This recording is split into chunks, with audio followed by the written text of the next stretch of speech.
She felt his fingers close around her wrist before she saw his face.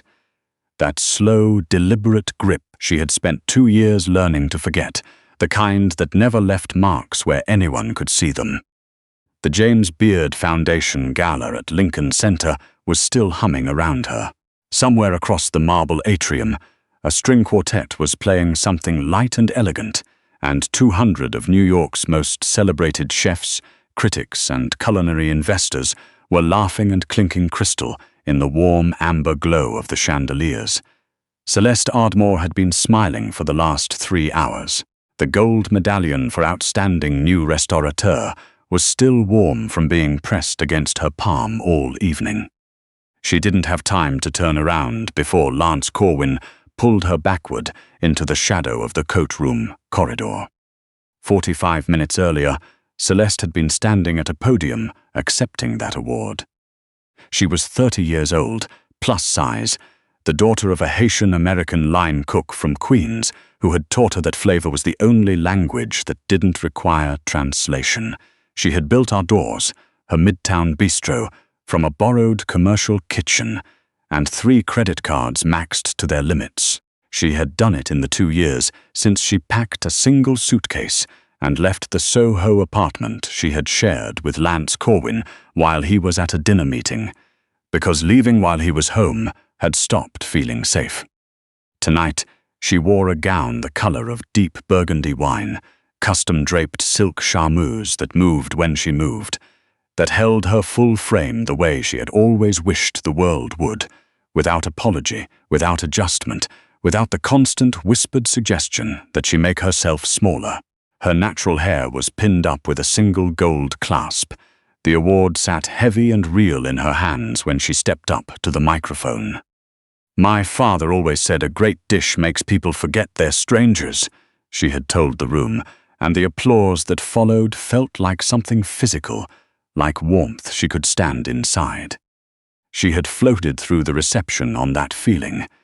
She had shaken hands with people she had admired for years.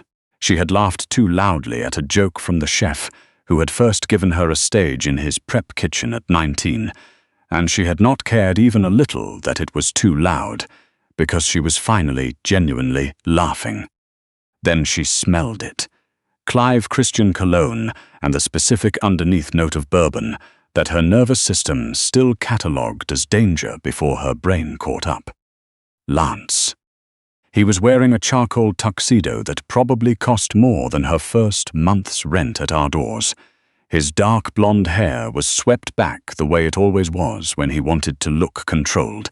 He was 42 years old and he was smiling at her with his eyes completely flat. Celeste. He said her name quietly, conversationally, like they were running into each other at a farmer's market. "Congratulations on the award. I saw the announcement online, very exciting." "What are you doing here?" It wasn't a question. She already knew the answer would be a lie. "I'm a platinum sponsor of the foundation. Have been for years." He stepped slightly to the side, creating just enough pressure with his body that she moved backward without meaning to. That was always how it started.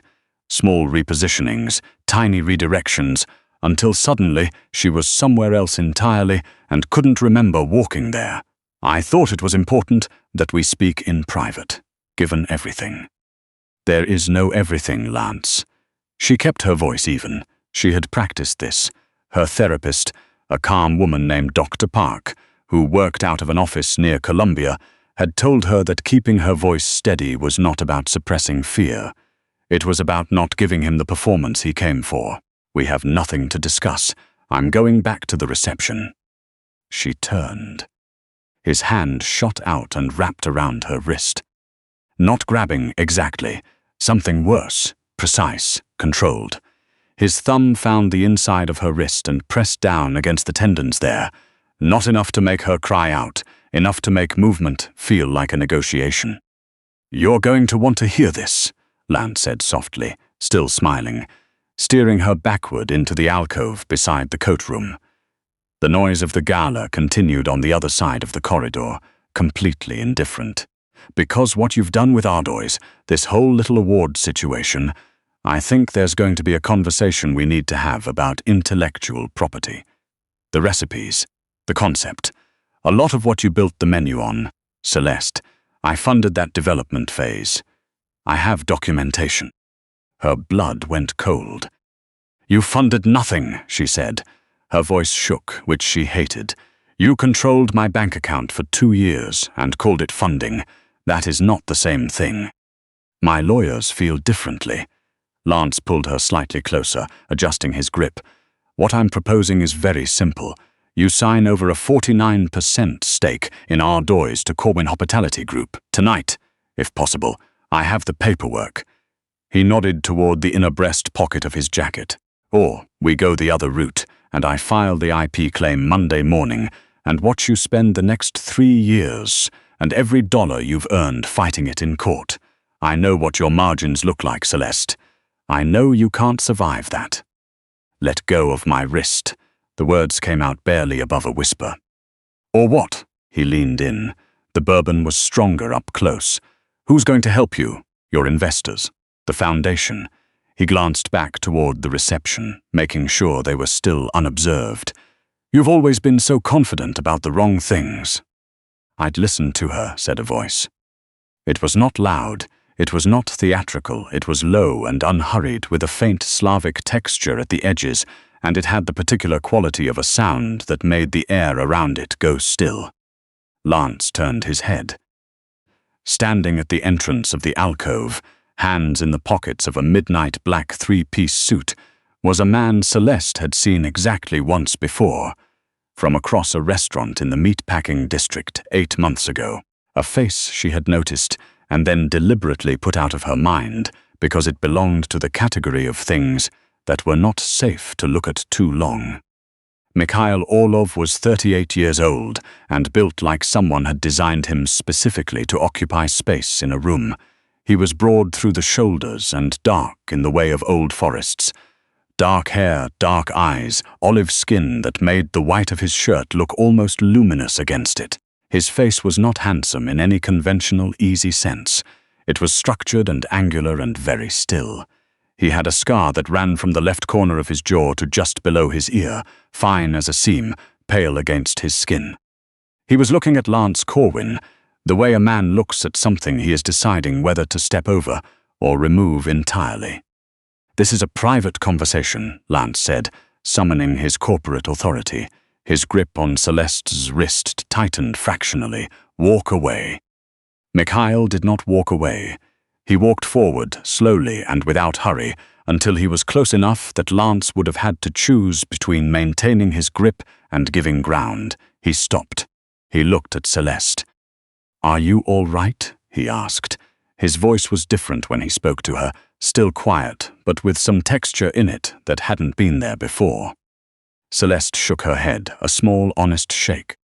Mikhail looked back at Lance. Then he did something that made the temperature in the alcove seem to drop. He reached up to his left cuff. The button was small and silver. He worked it free with one finger and thumb, unhurried, deliberate. Then the second button on the inner cuff, he turned back the fabric, once, twice, with the same slow precision of someone who has all the time in the world and knows it. He did the same to the right sleeve.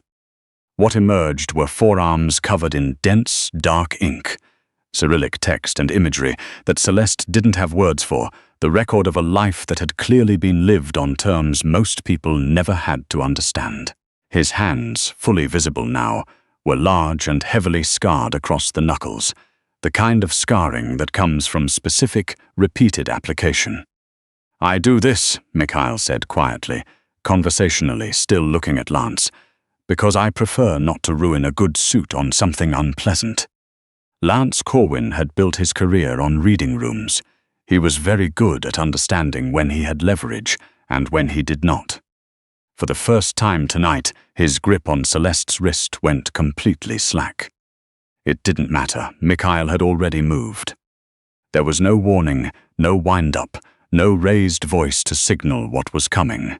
His left hand came up and closed around Lance's collar and the front of his shirt in one motion, and he walked backward into the corridor wall, with a controlled force that knocked the breath completely out of the man. Lance's head hit the plaster and he made a sound like a punctured tire. His hands came up instinctively and Mikhail caught his right wrist, the one that had been holding Celeste, and pressed it against the wall at an angle that was not quite painful and absolutely would be if Lance moved. "What you just described," Mikhail said very quietly, his face approximately 4 inches from Lance's, "is extortion. What your hand was doing when I walked in is something else. I want you to think very carefully about which of those 2 problems you would like to have, and understand that the answer to both of them is the same." He paused. "Me." Lance was breathing hard. His face had gone the color of old chalk. "Do you know who I am?" he managed. "Yes," Mikhail said. "The more relevant question is whether you know who I am." He held Lance's gaze for another 3 seconds with the patient, total stillness of someone who has never in his life needed to prove anything. Then he stepped back. He straightened his cuffs. He turned to Celeste. Lance slid down the wall slightly and stayed there, recalibrating. "Come," Mikhail said. He offered his arm, not reached for her, offered, with the slight formal inclination of someone who understood exactly the difference. "There's a private entrance on the east side." Celeste looked at Lance crumpled against the corridor wall, at the award still in her other hand, and at the forearm being offered to her. She took it. The car was a black Bentley Mulsanne, with interior lighting the color of warm candlelight. Celeste sat against the window and breathed for what felt like the first time in 20 minutes. Her wrist had a shadow of red that would probably darken by morning. Mikhail sat across from her, not crowding, watching her the way he had watched her all evening, which she now understood he had in fact been doing. "You were watching me," she said. "I was," he didn't explain or apologize. "Why?" He was quiet for a moment. "I was at our doors in February for a private dinner." He looked at the window and then back at her, the cassoulet. "I hadn't tasted anything like it in approximately 20 years, and the last time was my grandmother's kitchen in St. Petersburg." Celeste looked at him. "You came to a Beard Foundation gala because of cassoulet." "I came because I wanted to meet the person who made it," he said simply. "I had not anticipated needing to do anything else tonight." The car moved through the city and Celeste sat with that. Her phone buzzed, then buzzed again, then 3 more times in quick succession. She looked at the screen. 2 texts from her business partner, Renee, a news alert she didn't understand, an email from a sender she didn't recognize with the subject line "Our doors IP dispute, statement to press." Her stomach dropped. She opened the email. It was a press release, already distributed to 4 culinary media outlets in Lance Corwin's name, claiming that Ardwise's signature recipes and restaurant concept had been developed during a professional partnership with Corwin Hospitality Group and that he was initiating legal proceedings to recover his intellectual property. It had been sent 11 minutes ago, before Lance had even finished their conversation in the alcove. This had been prepared in advance. Not a threat, an execution. "No," Celeste breathed. "No, this was already done. He had this ready before he even—" She stopped. She pressed her hand flat against her knee to keep it from shaking. "He's going to destroy me. I just won the award 3 hours ago, and he's going to— My investors are going to see this and they're going to pull out. My reservation wait list is 3 months long right now, and by tomorrow morning." "Celeste," Mikhail's voice was an anchor in the water. "Look at me." She looked up. His dark eyes were steady. "Tell me exactly what he claims," Mikhail said, "and tell me what is true." "He says the menu concept belongs to him because he was paying my rent when I developed it." She said it flatly, getting through it. "What's true is that he controlled my finances to control me. He put his name on the account. He decided what I was allowed to spend. That is not investment, that is—" She stopped again. "That is something else entirely," Mikhail said quietly. "I know the recipes are mine. I know the concept is mine. But proving it in court is 2 years and more money than I have, and he knows exactly what my margins look like because he used to read my bank statements while I was asleep. The car was quiet for a moment. Then something came to Celeste, a memory low and cold in the back of her mind, the kind that stays in the body before it reaches the brain. 3 years ago, the apartment on Mercer Street, Lance, deep into his third scotch, expansive in the particular way he got when he felt untouchable, sitting at the kitchen island while she was prepping for a pop-up dinner, talking about a lawsuit he'd brought against a former business partner, explaining with genuine pride exactly how he had manufactured the documentation, how he'd backdated a consulting agreement, how his attorney, a man named Siegel at a firm in Midtown, had restructured the records to make a verbal arrangement look like a formal contract. She had listened and said nothing, because she had already learned what it cost to push back.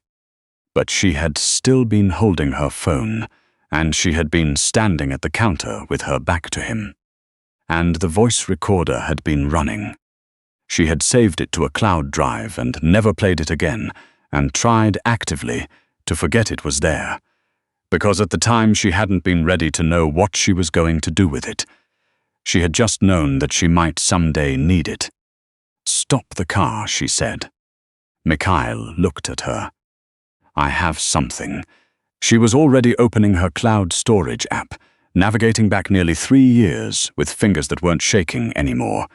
"He is doing to me exactly what he did to his last partner, and I have him on audio explaining how he does it." Mikhail watched her find the file. He said nothing, he simply waited. When she pressed play, Lance Corwin's voice came out of the phone speakers, cheerful with scotch, outlining in unhurried detail how he had used a backdated consulting agreement to claim ownership of intellectual property that was never legally his attorney's name, the firm, the specific method. Celeste stopped the playback after 90 seconds. Mikhail looked at her for a long moment in the amber interior light of the car. "My associate," he said, "has a contact at the AG's office and another at the editorial desk of every major food publication in the city." He reached into his breast pocket and produced a phone. "It is currently 11:47 on a Thursday evening. The press release has been out for 14 minutes. We have approximately," he considered, "8 hours before anyone with authority at your investor group reads it." Celeste straightened in her seat. The gold medallion in her lap caught the passing streetlight. "Then let's not waste them," she said. By 6 in the morning, 3 things had happened.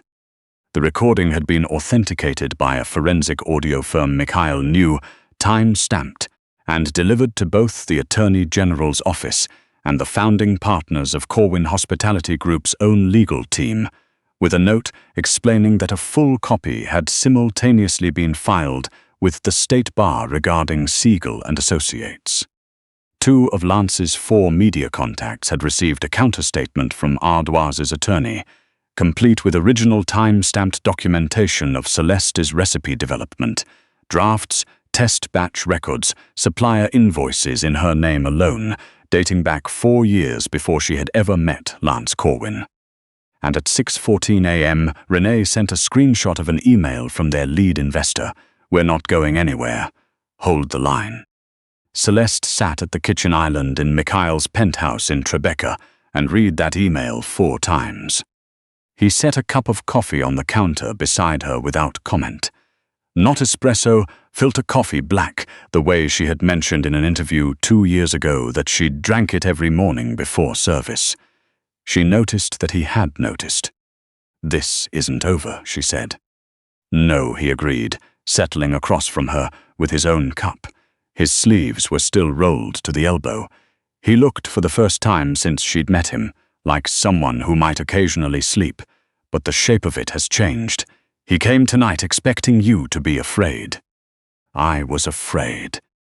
"You were afraid," Mikhail said evenly. "And you still remembered a 3-year-old recording that you kept specifically because some part of you knew you would need it. Those are not contradictory things, Celeste." She wrapped both hands around the mug. The kitchen was warm and enormous and looked out over the Hudson, turning from black to grey-blue in the early light. "How do you know my name?" she asked. She had been meaning to ask since the alcove. "I told you I came to Ardmore in February." "You made a reservation under your own name?" "No." The faintest suggestion of something that might, in other lighting, be a smile. "But I asked your maître d'hôtel who designed the menu." She looked at him. "You asked my maître d'hôtel." He was very forthcoming. "I'm going to talk to him about that. He clearly admires you very much. I found it difficult to hold against him." Celeste laughed. It surprised her. The realness of it. The way it came up from somewhere that had been very tightly closed for a long time. Mikhail looked at her when she laughed. He didn't look away.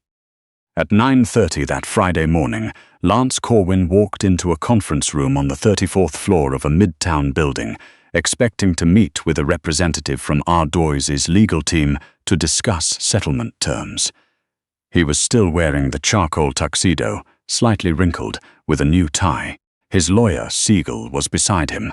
He had 2 associates from Corwin Hospitality behind him. He was not expecting Celeste. She sat at the head of the conference table in a slate-grey wool blazer and pressed black trousers, her hair down, her gold award sitting on the table in front of her, like it had always been exactly that, hers. She had slept 2 hours and looked more awake than anyone else in the room. She was also not expecting him. She had chosen it deliberately. Lance stopped in the doorway, his jaw tightened. "Celeste." His voice tried for the same flatness from the night before. "It didn't quite make it.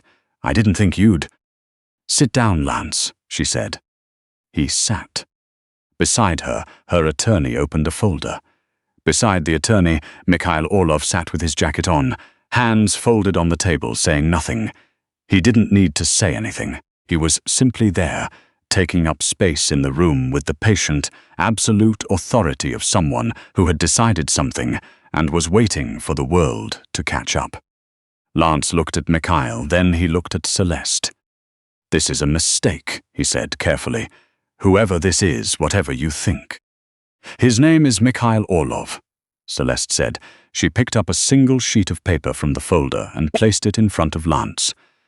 "You may have heard of him, or of Orlov Capital, which, as of last Tuesday, holds a 15% stake in Ardmore's expansion fund." She hadn't known this until 4 a.m. She had needed a moment alone in Mikhail's kitchen to process it. She had decided the timing was, in the end, appropriate. "He's here as a stakeholder." Siegel leaned over and murmured something to Lance.